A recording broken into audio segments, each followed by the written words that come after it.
Assalamu alaikum students. Welcome to the lecture of chemistry. I am your teacher Sumayya Khan. In our previous lecture students, we have discussed the important points about the molecular orbital theory. Let's begin today's lecture with the application of those important points for describing the formation of hydrogen molecule, that is H2. Okay, so let's see molecular orbital description of H2 molecule. Let's apply those knowledge for finding out the nature of bonding in hydrogen molecule. Hydrogen molecule is made up of two hydrogen atoms. Each hydrogen atoms contain one electron in its s orbital, 1s orbital. We have two such hydrogen atom with 1s 1 electrons. Okay, so in the beginning, for drawing that molecular orbital diagram, we'll take on one axis the energy. Now this energy is in the increasing order. In the beginning, where we have two hydrogen atoms, they will have some energy, particular energy associated with their atom. Okay, so both will have the same energy when they are not bonded, and they will have one electron in their s orbital. Okay, so configuration is 1s1 for both these hydrogen atom. Okay, and it will also have one electron. Now, according to molecular orbital theory, when these two atoms come close to each other, their atomic orbital gets combined with each other. When it gets combined with each other, it will form molecular orbital. As you can see here, two atomic orbital of two hydrogen atoms are combining.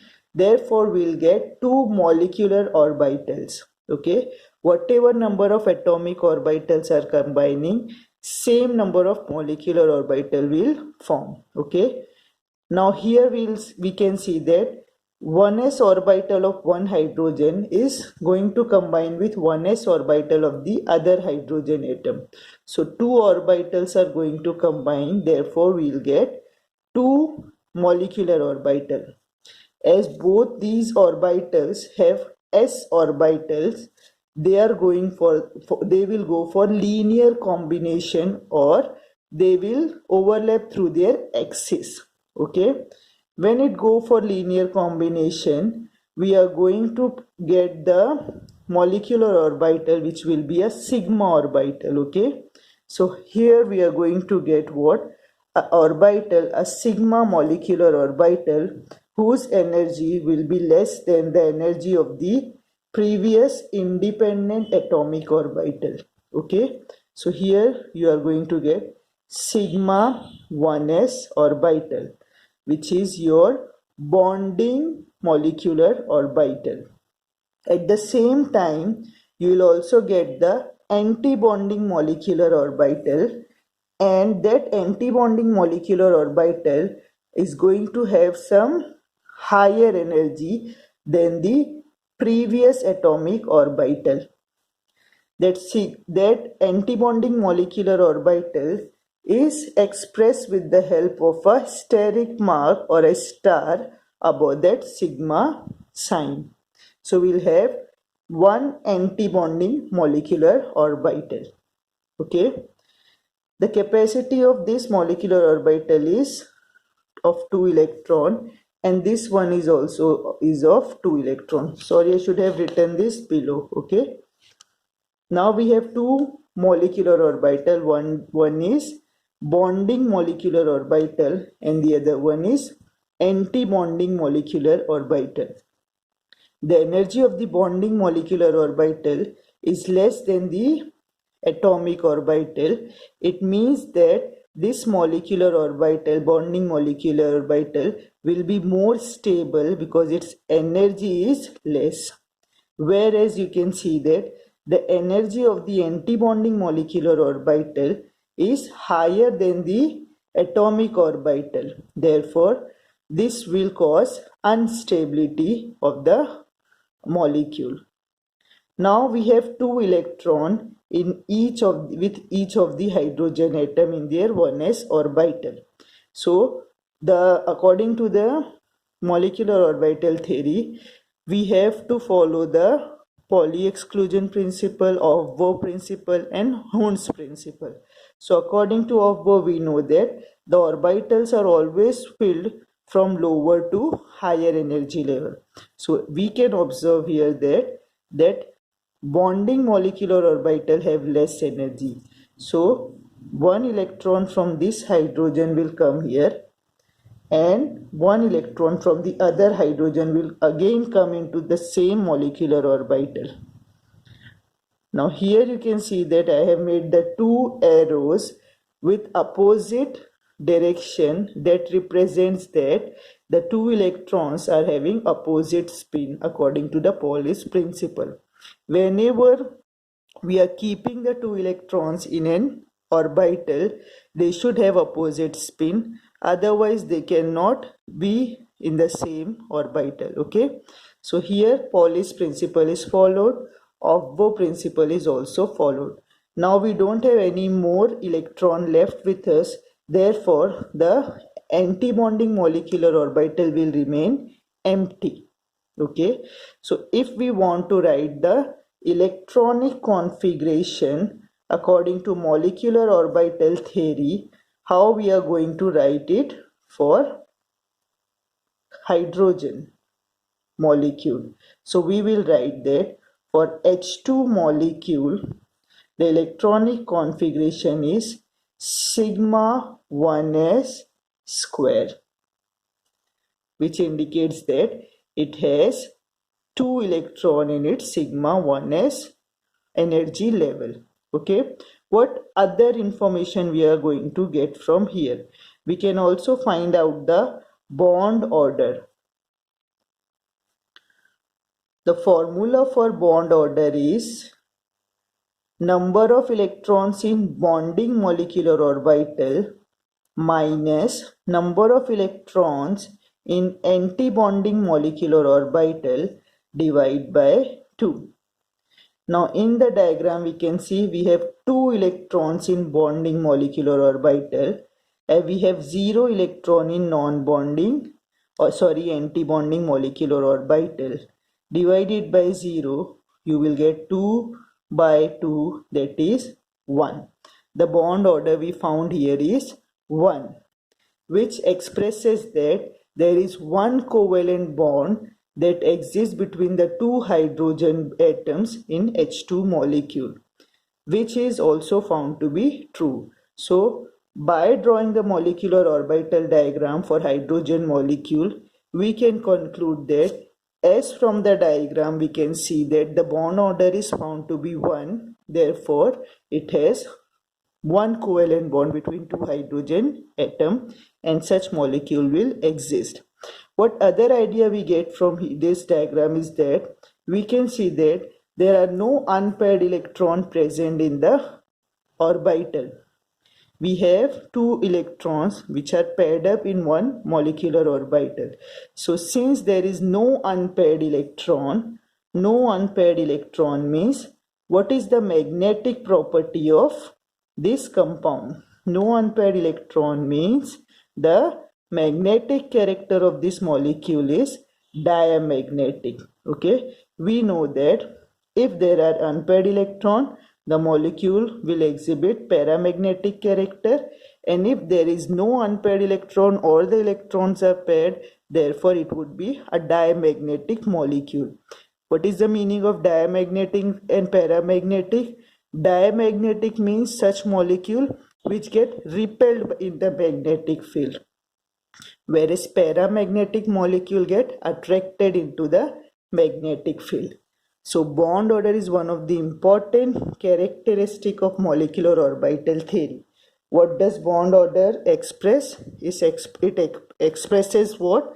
Whether a covalent bond will be formed between the two atoms or not, what would be the stability of that molecule. Okay, so bond order determines the number of bond between the atoms, as well as is also express the stability of a molecule. Okay, so here one more thing you should remember, that as you can see that the molecular orbital anti-bonding molecular orbital have higher energy.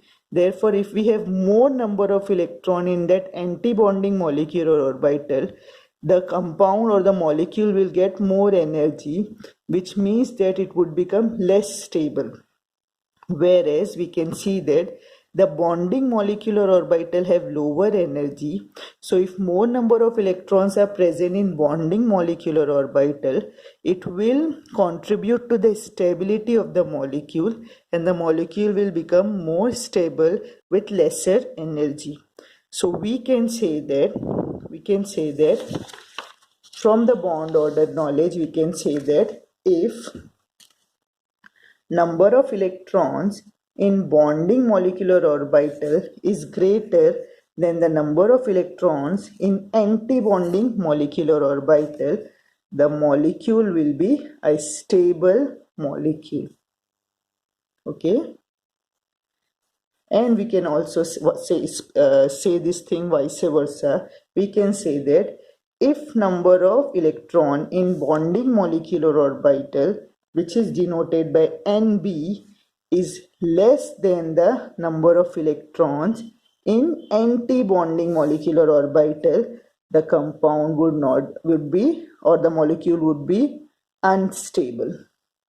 In the same way, if number of bonding and anti-bonding electrons are same, the molecule will also again be unstable.